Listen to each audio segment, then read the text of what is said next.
Oh, wow. Started with a cough. I'm going to keep going and let you know that today's episode is brought to you by BetOnline. BetOnline has you covered this season with more props, odds, and lines than ever before. BetOnline is where the game starts. Hello, baseball fans. Welcome to the Monday Locked On crossover between Locked On MLB and Locked On Diamondbacks. Today's date is the 13th day of June, 2022. We are in the middle of June, in the middle of what could be a really weird and unpredictable season. I am your co-host, Paul Francis Sullivan, the host of Locked On MLB. Please call me Sully. Right over there. There's my co-host. We're giving him the thumb. Tell the good folks what your name is. I am Millard Thomas, host of Locked On Diamondbacks. Follow me on Twitter at CreatorThomas24 for my personal account, or just go in that little search bar and type in Locked On Diamondbacks on both Twitter and Instagram for the podcast handle. And you can follow our show at Locked On MLB Pod, same handle for Instagram. I'm your pal Sully. I'm at Sully Baseball on Twitter, Sully Baseball Podcast on Instagram. You look dashing today, Millard. You look like maybe did you trim your beard? There's something about you. Looks like you. Okay, yeah. Trim the beard. Look at you, Sully. Wow. Yeah, okay, you're aware. You're aware. Oh, hey, look at this. Hey, if you're only listening to us, you're missing out. You have a little Donald Glover action going on right now with a trimmed beard. You're looking cool. You're looking like you're ready to talk about a little bit about your Diamondbacks. Did the impossible. Did what no other team could do, and they actually beat a team in Philadelphia in 2022, not managed by Joe Girardi. No team has done that until today. Yeah, thankfully. It wasn't a good series still overall by the D-backs because they didn't do anything in the first two games. But in Sunday's finale, those bats came alive and the D-backs put 13 runs on the board. And you look up and down the lineup. At one point during the game, they batted around in one inning. So it was a great game on Sunday by the D-backs. And it was a pretty weird game by the D-backs too, because you had Gallen and Bumgarner going the first two games and the D-backs lose those games. But in today's game, Kyle Nelson, one of their best relievers, he starts the game. And then Luke Weaver, who was brought off the 60-day injury list, came in after that. He had a little Caleb Smith action. This was really a bullpen kind of a day. So it was weird that the D-backs bullpen was the one to give them the victory over the Phillies, but there was no Kyle Schwarber home run today. There was no Bryce Harper home run today. And on the D-back side, they were smashing home runs, extra base hits. So it was fun to see that reversal flip between these two teams, because usually the Phillies smashing teams with runs and home runs. It was Walker got big hits. It was Weaver. Remember him, folks? He actually pitched a few innings. But and so good on the D-backs. They salvaged the final game of that series against the Philadelphia Phillies. But let's go back to last week's episode that the two of us did. Was right on the heels of Joe Girardi getting canned by the Philadelphia Phillies. Well, the Phillies hadn't lost since last week's episode. They won in an absolute tear. They finished that series against Anaheim with that wild, pair of home runs to end it. And then everything seemed to click. And boy, oh boy, if Joe Girardi is going to try to convince someone to hire him as a manager, this week is a terrible advertisement, because you've seen the team play loose with power, with pitching, everything firing on all cylinders. And they look like a team paroled. The entire team just crawled out of the sewer from Shawshank Prison, and suddenly the Phillies, who were a sub 500 when the ripcord was pulled, they're now at 500. Which is they've won 9 of their last 10 games. They went on that wild winning streak, and while 500 is hardly Mount Everest, it's better than where they were. And I think you take a look at, if the Phillies want to salvage this season and jump into the playoff situation, it's never the wrong time to go on a 9-game winning streak. Yeah, the pro Joe Girardi Sully campaign that you were running took a big PR hit this week, because that offense has finally started to come alive. We know what Bryce Harper has been doing all season, but those pieces that you signed this offseason are finally starting to pick up their bats, with Castellanos, the Reese Hoskins of the world, who's already on the team, and started picking it up. Even rookies like Bryson Stott, he had a pretty good last couple of weeks too. So you're getting contributions from up and down your lineup. The pitching has been good all season. Zach Wheeler, he's been back in his bag. He was kind of like my Cy Young pick before the season started. So basically, you're getting the version of this Phillies team, the best version of this Phillies team that we maybe predicted during this offseason, where they're pitching well. That starting pitching is looking solid. The offense is smashing their way to wins. And the only difference is now is that Joe Girardi's not at the helm. So he took a big PR hit this week. And the Phillies are finally looking like a team that could make a wild card run. And it wouldn't be surprising. Like the Mets are definitely the king of that division. But in terms of the wild card race, the Phillies seem to be finally entrenched in that wild card race in the National League. Well, I'll get to the king of that division in just a second here, but just to put a button on Philadelphia, there was a not so subtle jab thrown from Harper when they had that wild victory against the Angels when they hit a game time. Harper hit the game time grand slam, and I think it was Stott who hit the walk off home run.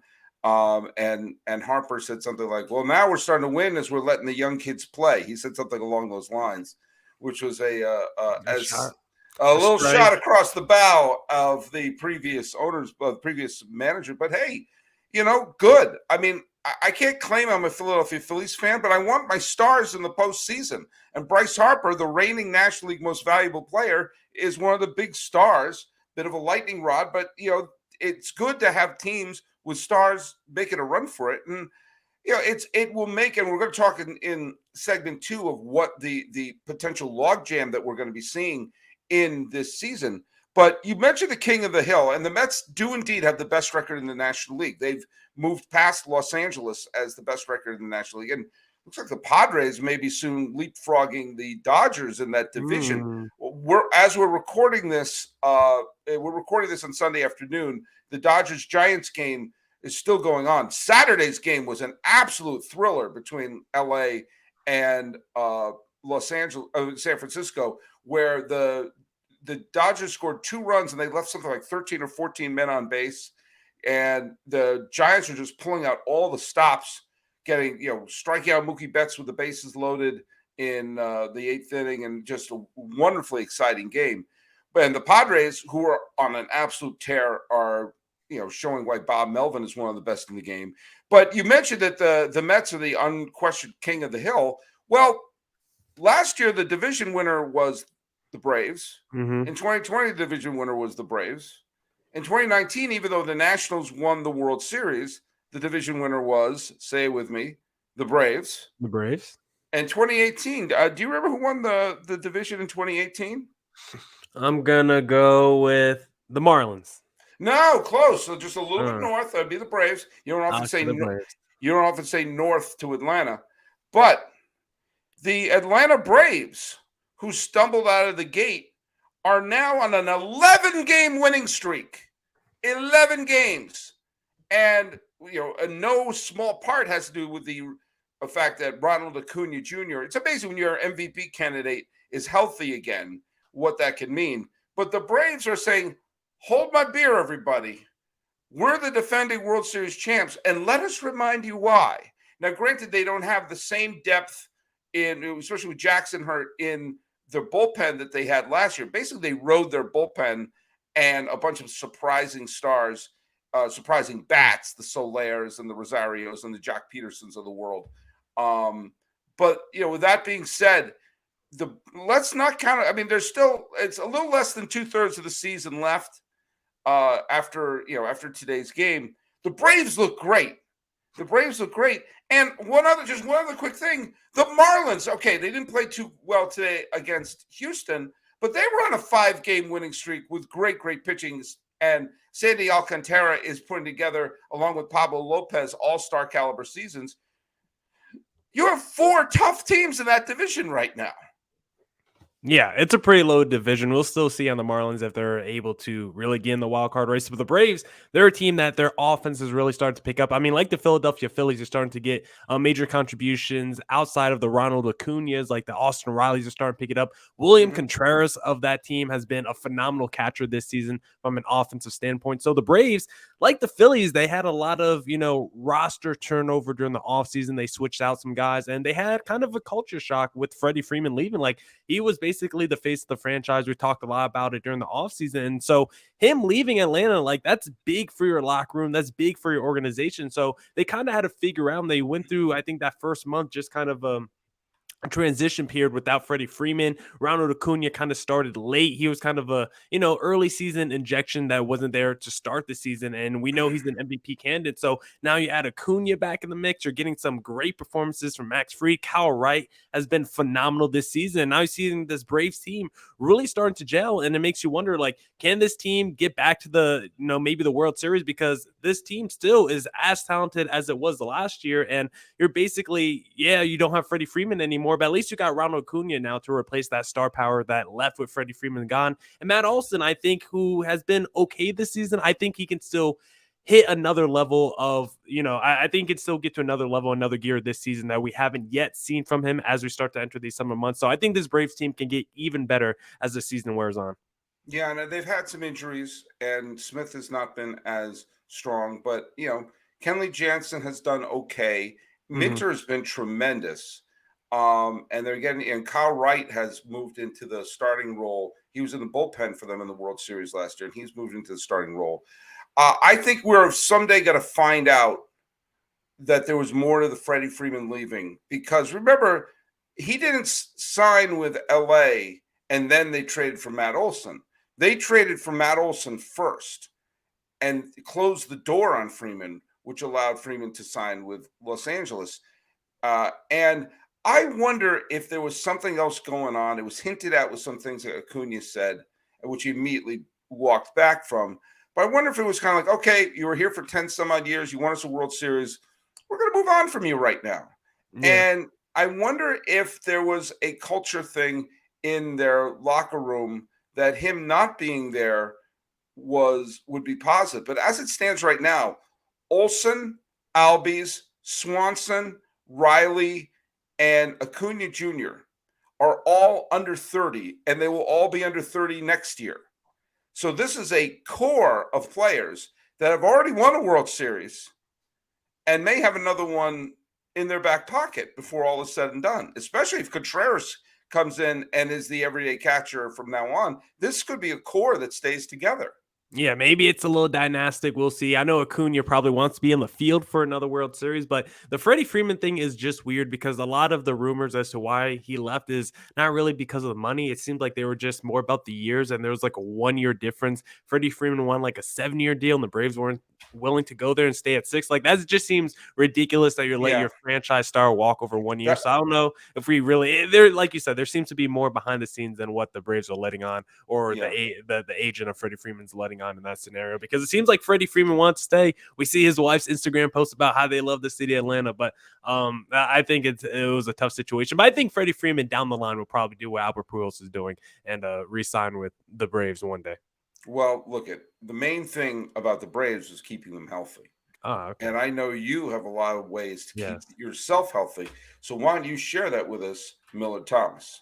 Yes, because I'm no pro athlete, Sully. I don't know if you could tell, but I still try to, get some exercise in every day. And one thing that gives me a boost to my day every morning is AG1. So what is this stuff? Well, with one delicious scoop of AG1, you're absorbing 75 high-quality vitamins, minerals, whole food source superfoods, probiotics, and adaptogens to start your day right. This special blend of ingredients supports your gut health, your nervous system, your immune system, your energy, recovery, focus, and aging, all of those things. So why do I love AG1? Well, it's lifestyle friendly. Whether you eat keto, paleo, vegan, dairy-free, gluten-free, it does not matter. It costs you less than $3 a day, and it has over 7,000 5-star reviews, so you know it's reputable. Right now, it's time to reclaim your health and arm your immune system with convenient daily nutrition. It's just one scoop in a cup of water every day.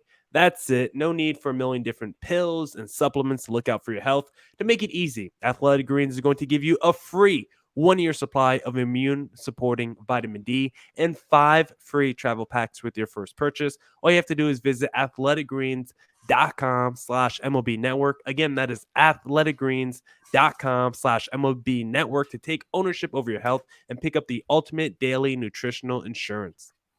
I couldn't have said it better myself. Now, hey, the ultimate NBA mock draft starts on June 16th. With over 50 insiders, nothing equals the ultimate NBA mock draft. Locked On MLB, not Locked On NBA, big board draft experts, plus the Odyssey listeners. First pick is June 16th. Search Ultimate NBA Mock Draft. Follow now so you don't miss a pick. You're going to have to forgive me when I'm saying locked on and a league. I've only been doing this since 2019.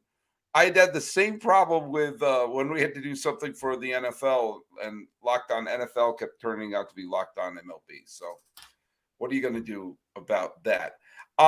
We talked briefly about how I did an episode of Locked On MLB with Stephen Offenbaker of Locked On Reds, where I was basically saying nobody in the Central wants to win the Central. They're all playing so horribly. There was at one point all 5 teams in the Central were in a multi-game losing streak. I didn't think that was possible. And the only reason that stopped was because the Cardinals played the Reds. And technically, one of those teams have to win. But as we've seen the Brewers, and I'm actually a little preview for tomorrow's show, Dominic Coach. I'm All right. Cacciarino. Okay. Cacciarino. I'll find out for sure. Is going to be joining the show. We're going to be talking about the Brewers, who went on a startling nosedive. They wound up winning on Sunday, but they lost. They went on a huge slump where they went from first place by themselves in the NL Central to out of a wild card spot, completely off the playoff map together with 3 wild card teams. Now, as it stands right now, they're kind of playing a little bit of the hokey pokey with the St. Louis Cardinals. But it's really clear to me that realistically, you're not going to get many contenders out of the Central. And you could have 3 contenders out of the East and 3 contenders out of the West, which could mean you could have a really good team not making the playoffs. Kind of like last year, you had the Blue Jays and the Mariners falling short, which I think is going to be good for baseball, because even with the expanded playoffs, you're going to have some teams fighting for their lives down the stretch. And I think that's really good. It would be even better if you also had 2 or 3 teams in the Central trying to go for it. But I digress a little bit. But what do you think about this disastrous Central that we're in right now? Yeah, the Central is disgusting. I mean, the bottom of the Central with the Reds and the Cubs and the Pirates. I mean, the Pirates have actually been kind of decent this year, quietly, but I don't think those 3 teams really want to win. Hopefully, the D-backs are one of those teams fighting at the end of the season, like you're talking about, for a wild card spot. But the Brewers, I mean, we know their makeup kind of entering the season was this is a team that had to win by pitching because their offense kind of had a ceiling on it. And we've seen that over the last 2 weeks. If you do their splits by the last 15 days, like the best offensive position on the Brewers right now over the last 15 days is their catcher position. Omar Narvaez and Victor Caratini have been their 2 best offensive players of the last 2 weeks. You look at Christian Yelch's numbers, Luis Urias's numbers, like everyone on that team's offensive numbers have pretty much taken a nosedive. And from a pitching standpoint, which was supposed to be the strength of this team, I mean, Corbin Burns is still a monster, but Brandon Woodruff just got diagnosed with some pretty weird syndrome the last couple of days. I haven't even looked too much into it. Freddie Peralta is expected to miss a big chunk of the season. So we know the Brewers team is built on that frontline rotation because they got 3 guys that could be legitimate number 1 starters on pretty much any rotation in baseball. And now the Brewers are missing 2 out of the 3 of those guys. Plus, their offense is hitting that wall like we might have feared entering the season. So this Brewers team is in a little bit of a tailspin right now, and I think they kind of have to make some moves at the deadline and probably have to get some bats in that lineup. I think the rotation will be fine if they get Freddie Peralta back from injury. Hopefully Woodruff is okay, but I think really that lineup is where you really have to make some moves, because I don't know what's happened to Christian Yelich over the last couple of years, but he does not look like that MVP guy we saw the first 2 years in Milwaukee. No. Let's just bring up another one of the teams that look at. I brought this up on the show the other day that I posted at the end of the week last week. The Reds were a playoff team, were tied for a playoff spot in mid-September last year. And they actually were in a playoff spot. Yeah, they were tied for one of the wild card spots in mid-September. When you wake up in mid-September and your team is still a playoff team, you're thinking, hey, we've had a shot. It's only a couple of weeks left. We played well for a couple of weeks. We could be playing. Cardinals went on that great run. Reds fell short. The Cubs were in first place beyond the 1/3 mark of the season last year at one point. In late June, mid to late June, they were or later than we are now, the Cubs were in first place in the Central. And now those two teams are embarrassing, just completely shells of themselves. And the embarrassment hit a new level in the game at Yankee Stadium today. Now, the Yankees are the best team in baseball, and they are, I mean, they just are. And yeah, they are. Every team, everything that, like, they were a 90-something win team last year, but they were flawed. And every little thing that was pulling the Yankees down a little bit last year is going their way. The little balls and bloops that would be caught last year are dropping in. They would win the first two games of the series, but lose the final game and not go for the sweep. This team's going for the sweep. I mean, I'm not happy to say this, but the Yankees are playing great baseball. And today, they spanked the Cubs in an old-fashioned butt whipping. And David Ross, the manager of the Cubs, put in Frank Schwindel, a position player, normally a first baseman, to throw the final inning, which is something you see from time to time. Now, when a manager puts in a position player to pitch, why are they doing that? They're doing that because they think the game is over, and they don't want to blow out any pitcher's arms or anything like that. Right? That's the universal sign of this game's done. The white flag, basically. And Schwindel came in, and the Yankees took a lead, but they scored 5 runs in the 7th, and then they brought in Schwindel and Higashioka, who is the catcher for the Yankees, who's in a horrible season-long slump, but who had homered earlier that day, faced a position player and homered off the position player. Okay, there you go. Ross started going on one of those tangents about, like, I thought Rizzo was a classy guy. I guess he changed going to because the Yankees are trying to run up the score, and he was saying that they're trying to beat up and humiliate a bunch of guys who are just trying to put food on their table and feed their families. Stop it. Stop it. First of all, these aren't coal miners in West Virginia. I'm always on the player's side when it comes to salaries and everything like that. But there isn't one single major leaguer going, oh, my God, how am I going to feed my family? It's so silly. But also, are you saying the Yankees should stop swinging the bat? If you should, what point? How many times do you see teams come back from big deficits? We've seen a bunch of that. Ask the Phillies. Ask Joe Girardi as he's looking up his pink slip. Ask Joe Madden when they let up all those runs to Philadelphia the next week. Guess what? Teams can come back. You can't drop to a knee and run out the clock in baseball. And if you're putting in a position player, you're saying we give up. And so guess what? If Higashioka says, hey, look, maybe I can raise my average to the 170s by taking a swing at this pumpkin that's being thrown down the heart of the plate, guess who you blame? Yourself. You don't want to get blown out? Stop letting them score runs. How about that? That's a written rule. And I'm sick of this stupid argument of, well, you got to show class and don't run up the score. Run if the score is 23-0 and you got to runner on third, squeeze them in, steal, keep going.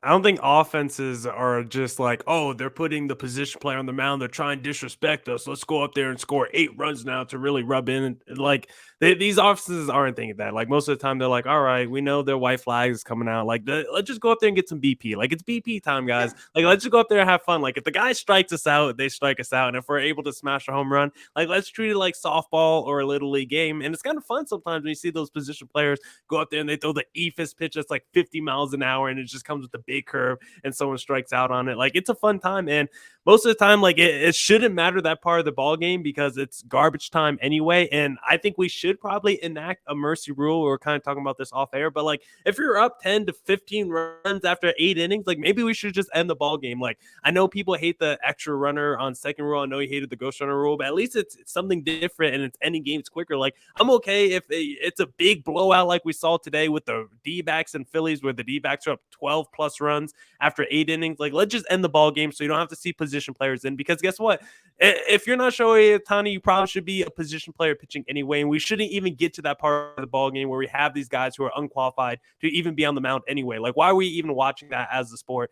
Regardless. So let's just get a mercy rule going so you don't ever have to see a position player on the mound that's not named Shohei Ohtani. Yeah, and you sort of you throw it out there like the manager that basically doesn't want to bring in a position player can come up to the ump to say, "Hey, we're offering a chance to wave the white flag," and the ump comes to the other manager, and the other manager has to agree to it. Because there may be a situation like like when Miguel Cabrera has been chasing all these milestones in his career, or Pujols a couple of years ago, or Pujols now for that matter. Yeah. And you could say, hey, well, wait a minute. Pujols is coming up. He has a chance for a 700th home run. That's what the fans are here to see that. So they could say after Pujols is at bat, or like after that inning. But, if we're saying all of these things to protect the pitchers, this and that. If you have someone who's not a pitcher pitching, we saw it happen with Jose Canseco when he pitched an inning out of the, in the 90s when he played for Texas, and he hurt his elbow and missed the rest of the season. I mean, if people are always so worried about pitchers batting and being on the base path with no DH, well, let's go conversely. If you have these position players coming in, yeah, it's kind of funny when they're facing off. But if the idea is you're not supposed to swing at this pitch, well, F you. I'm sorry. I'm not gonna add extra strikeout stats when I'm going to my negotiations or arbitration. We see how these players get screwed over in arbitration. Do you want me to just go up there and just take in at bat and just take a strikeout just so you can say about these unwritten rules? Like, it makes no sense, because I know that's gonna be thrown back at me in my arbitration hearing in 3 months. Oh man, let me tell you something. Those things being thrown back at a player during arbitration is the most surefire bet you could ever have. And if you're going to be making any bets, go to betonline.net. It's your number one source for all your betting stats and sports info. Find all the latest sports developments, news and odds, including this year's NBA championship. Let's go Celtics. NHL hockey, the Stanley Cup. We've got the Lightning and we've got the Avalanche going at it. Major League Baseball, and of course, fighting news from MMA, UFC to boxing. BetOnline is your continued source for all your sporting wagering information, including live betting, esports, and more. Head to the website today or use your mobile device to learn more about the trends in action. BetOnline is where the game starts. Hey, let's wrap up today and talk about two quick things. While we were sleeping and not paying attention in the American League Central, as the White Sox are doing everything in their power to not win the division, they're currently losing in the bottom of the 11th to the Rangers 6-5, but there's a ghost runner on, so the White Sox could indeed still win that. Have you noticed that the Cleveland Guardians have been on a tear, partly because Jose Ramirez has been unbelievable. Their pitching's been pretty good. They're now 3 games back of Minnesota for first place, and they've won 7 of their last 10. They had a bad game against the A's a couple of days ago, but they won today. And Cleveland is sneaking up on people, especially with the Twins, who, again, I picked to be a wild card team, but they're a vulnerable team. And the White Sox, who I'm going to get to in a second, can't seem to get out of their own way. Could this be an instance where Cleveland swipes a division when we're not looking? I'm not too sure. I don't know how much I believe in Cleveland. They kind of feel like the Minnesota Twins to me, where they got some pieces, but I don't know if I really believe in that team if they start to make a wild card push. I mean, Jose Ramirez, if he was like on a different team that had a better record, Jose Ramirez might be one of the 2. He might already be a top 3 MVP candidate, because Jose Ramirez having one of the best seasons in baseball. I think he leads Major League Baseball in ribbies. I think he already has like 50 ribbies on the season, and he's having just a fantastic season. There was some rumors earlier in the year, maybe in the offseason, that could Cleveland maybe move Jose Ramirez, because we didn't know what kind of position this franchise was in going forward. They felt like they were going to rebuild or try to win, and it seems like the team is just staying pat and trying to retool around the talent that they already have, because they also have a Shane Bieber, who is one of the better pitchers in Major League Baseball. They got Zach Plesac. They got some talented pitchers in that rotation, Tristan McKenzie as well. So I think this could be a team that just tries to stand pat right now, and maybe as we move closer to the deadline, just kind of reevaluate their options and maybe actually be buyers at this deadline, because like you talked about, the division and just the American League as the whole, it's just kind of wide open. Like outside the AL East, like you're not really scared of many teams. Like Angels have been terrible. Like the whole AL West, I mean, even the Houston Astros are starting to fade in that division. You look at the American League Central, like the White Sox have never really been able to get going. And it seems like after the, on the heels of our hot seat manager edition podcast episode last week, Tony La Russa could be the next guy potentially fired, because it just seems like if you go on BetOnline, his odds have completely skyrocketed in terms of maybe being fired. So I think the American League is just wide open right now. And if you're the Guardians, maybe you do try to seize that opportunity and try to become a wild card team, because I don't think there's a lot of phenomenal talent in the American League right now. Yeah, and I mean, the White Sox did indeed tie that game in the 11th inning. They scored I'm not paying attention to the game. I'm guessing they scored they scored. Each team scored 3 runs in the 11th. So look at that. They both rallied.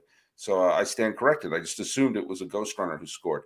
But the Russos made some bizarre managerial decisions, including walking a guy with 2 strikes on him, and then immediately the next batter hit a go-ahead homer. And he did that after our podcast episode. And then was incredulous that anyone questioned that strategy. Like, what are you talking about? What's the question? I do it again. Like, what's the question? You walked the guy with 2 strikes, and the next guy hit a home run that gave him the lead. That's the question. Like, how can you be stunned that people are going to ask you, hey, that thing you did, what the hell? The calls for firing La Russa are there. And if I'm Rick Renteria, I'm sitting around going like, yeah, I guess I don't look so bad right now, do I? White Sox fans. And we've seen people, walk batters with 2 strikes and a base open, but it usually comes with a 1-out situation, try and get the double play ball. You usually don't see 2 strikes and 2 outs and you walk the guy with an open base. That's pretty rare. It's pretty rare. But what is not rare is you bringing the goods for every Monday. Hey, Millard Thomas, tell people where they can listen to you or watch you or see that beautifully trimmed beard. Wow. Yeah, if you want to see the beard, just check out Locked On Diamondbacks on YouTube. But if you want to listen for the audio listeners, just check us out on all podcast platforms. Check me out on Twitter at CreatorThomas24 for my personal account, or just look up Locked On Diamondbacks on both Twitter and Instagram for the podcast handle. You can follow us at Locked On MLB Pods. Same handle for Instagram. I'm your pal Sully. I'm at Sully Baseball on Twitter, Sully Baseball Podcast on Instagram. Seeing if we can make sense out of a crowded NL East. Seeing if the Guardians are sneaking up on us and telling David Ross, hey, if you don't want him to score more runs, throw better pitches. This is the Locked On MLB, Locked On Diamondbacks crossover for the 13th day of June, 2022. He's Millard Thomas. I'm your pal Sully. Let's fist pump and call it a day.